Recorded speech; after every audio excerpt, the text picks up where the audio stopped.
Hello and welcome to the Global AI Podcast. We are coming to you from the second Global AI Summit emanating from Riyadh, the Kingdom of Saudi Arabia. And today we have the president of KAUST, Professor Tony Chan. Thank you very much for being with us. Professor, since this summit has started, what are your expectations from the second Global AI Summit? I missed the first one, but the name is the Global AI Summit. So I expect to meet a lot of people, AI experts from around the world. And this morning, I've seen many of them. People from Europe, from America, from China, from universities, from private companies. Huawei, SenseTime, they were all here. So one is through them, you learn about what the advances in AI is. But more than that is what implication it will have for business, for humanity. How we're going to live, it will affect our lives. And it also gives us, like KAUST, a chance to tell other people what we do, but also for the Kingdom of Saudi Arabia to tell the rest of the world that it's really serious and making a big investment in AI. Is part of the Vision 2030, investment in technology, human capital development, all that. So everything come together. All right. And, so the summit is focusing on how artificial intelligence can enable and help humanity. Where do you believe the importance of artificial intelligence and how can it help the current challenges we have in the world today? Manifold. So I used to say, right, AI is the new math. Okay. So, we in school, we teach our students math, not because we want every one of them to be mathematicians, because mathematics will help to do many, many other things, many applications that help you think. So AI is similar. So AI is a technology in itself, so you can have a company in AI, but it's also an enabler of other things. So you heard about AI already do facial recognition. Okay. In autonomous driving. Okay. In running your business, it helps the business to get to know the customers. They know the customers better than the customer know themselves through their action. So it's already changing that. But I want to emphasize one point. What is that it? It's not as popular. That is, AI also affects the other areas of science and technology. Okay, how so? Yeah, so there are many folks, right? One, you can see data is the new oil. I'm talking about that in Saudi Arabia. Yeah. And AI is the technology of data. Okay. And that's really true. So whenever you have data, big data, large amount of data, that's when AI can help play a role to optimize. Think of it as optimization. Okay. So facial recognition is a good example, because with this phone, you have so many pictures of faces, and now they can recognize. Okay. But you think about it. Think about Saudi Aramco. Okay. Saudi Aramco has a lot of data about its business. Oil field, SABIC has about data about chemicals. So if they make good use of these data, which are proprietary very often, but if they combine it with AI, it will help them to optimize their business. Okay, so that's already in a lot of business is already transforming the business. So finally, to about human, it affects our lives. You're a smartphone, right? You can talk to it. Okay. All right. It reminds you of everything. It actually knows you better than you do. Google knows us better than we do. I go on Google, it knows what I'm interested in. Okay. And so on. It's a little scary, actually, when you think about it. Okay. But that's the way it is. That's the way, and it's not new. If you think about AI as like the fourth or the fifth industrial revolution, if you think about it that way. Okay. Well, the first industrial revolution was the steam engine. Okay. Right? It replaced human muscles. Okay.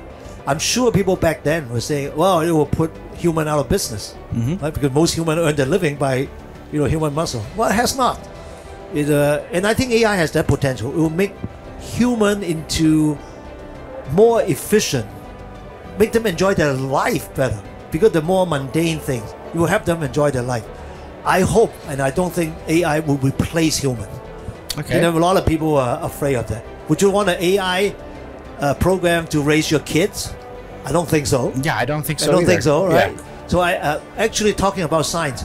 They're the giants of science, right? Einstein, All right. Newton, you think AI can replace them? There are many people who are trying. Okay. I don't think so. I think the thing is to combine them. You know, the term I use is AI plus X. So the X could be science, could be many of the things I've talked about. So the plus is if you put them together, it will allow them to do much more than each one can do on its own. Okay. So traditional engineering and science can use AI, but AI can also use ideas, inspiration from the other sciences to help them. You know, the biggest advance in AI, right, is neural networks. Okay. Deep neural network. Well, where does that come from? Neural network, from the neurons in the brain. Oh. That's the inspiration. Okay. So, do we understand how the brain works? Not really. So, if we talk to the neuroscientists and they know about the brain and they can take their knowledge and help to develop better AI algorithm. So, for example, this I learned, but I'm not a neuroscientist. You know, neurons is not the largest number of cells in your brain. Okay. The other cells, or glial cells, that are more numerous, they're neurons. And they play a role in how humans think. We don't know exactly understand why. But they you know, your neurons, your glial cell, they support each other. So the brain is super efficient. Okay. You know, the brain is like 10 or 20 watts. You know, the supercomputer is megawatts. Okay. So how does the brain work? So if we figure that out, the neuroscientists may be able to tell the AI scientists how to develop better AI algorithms. As a scientist, that's what I hope. If I were active in research, that's what I'll be working on. Okay. That would be your project. For me research. personally, but I think at Cows, if I can tell you a little bit about what we're trying to do at Cows. So we have an AI initiative that we started maybe a year and a half ago. We recruit people. So, for example, we recruited Professor Jürgen Schmidhuber, who was a keynote speaker this morning. Okay. He is one of the fathers of machine learning from 20-some years ago. You know, his students and former postdocs are working in DeepMind and Google, you know, all these places. And he's now in Saudi Arabia. So we hire people, talent to come into Cows to actually Saudi Arabia. If they're here, they work. Second is we do education. So we are now teaching classes to general public, not just Cows students. So we have short courses, a week. We take them to Riyadh and take them to Jeddah, not just in Saudi Arabia. We call the overall thing called Cows Academy.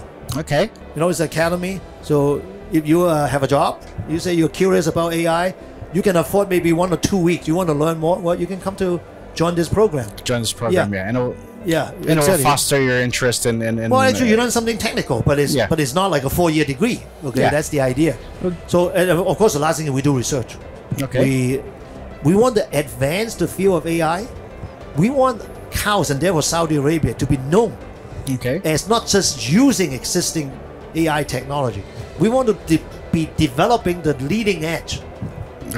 That's what to be known, to be respected from around the world. Not just to buy the technology. We want to invent the technology. We are doing that. So one of the things, the funding program we have at Cows, we call it AI plus X. So if you're an AI person, you find something in the X. The X could be physics, chemistry, could be petroleum, oil engineering, could be climate change, or a food production you put together, and then we'll give you some more funding to develop that. We're keeping our fingers crossed. All right. Well, getting back to that equation, AI plus X. Let's say AI plus Cows equals the Cows Center for Artificial Intelligence. Yes. What are you guys up to in the center? What are your plans exactly? Well, so I mentioned that a little bit. Hiring people, that's most important.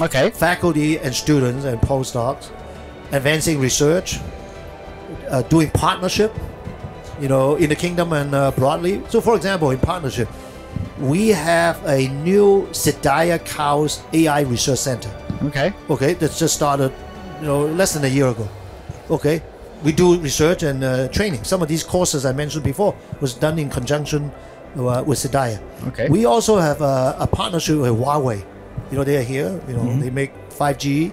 They make equipment. They are actually heavily into AI, but also into energy. The energy is a big thing, right? So we have partnership like that. We will sort of bring the rest of the world in this space into Saudi Arabia. We also want to bring Saudi Arabia to the rest of the world. So, for example, the many research conferences in AI, but only a few of them are the top ones. Maybe there are about 4. Okay. There's one called International Conference on Machine Learning. You can tell from the name. 10,000 people go. Okay. Once a year. So we are represented there.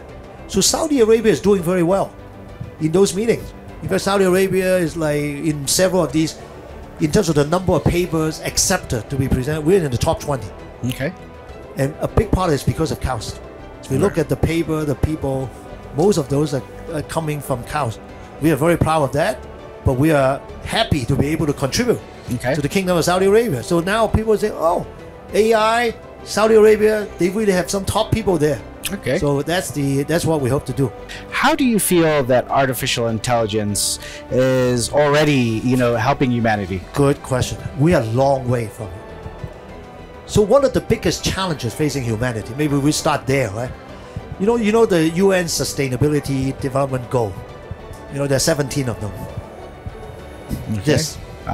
It's nice the 17, okay? I wear it all the time. Mm-hmm. It's about no poverty, no hunger, availability of water, accessibility to education for young people.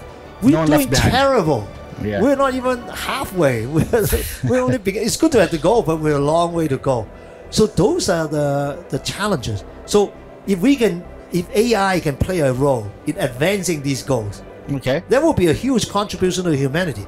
And AI has a big potential because first of all, it advances the frontier, but also it democratizes the technology. Because, if you have a smartphone, you can benefit from AI. You don't need to buy a plane, right, to benefit from aviation. Okay? Correct. So I think that's the idea. And the other one is that it should help with equity, global equity. There are the very rich countries and rich people. They're the poor. Most of the world is very poor. Yeah. And they cannot afford, things, Yes. right? So AI, once you develop this and encapsulate it into a kind of technology, you can then benefit everybody. I mean, to me, that's what AI people should strive for, rather than just have it benefit the elite. That's why I hope. And it has the potential. That's a very interesting mindset and a very interesting take. It is. And this is all the time that we have for this interview. I'd like to thank you very much for taking the time to be with us. Pleasure. And we loved your input and feedback, Professor Tony. And thank you very much. Thank you very much. And that's all the time we have for this episode. Stay tuned for our next one.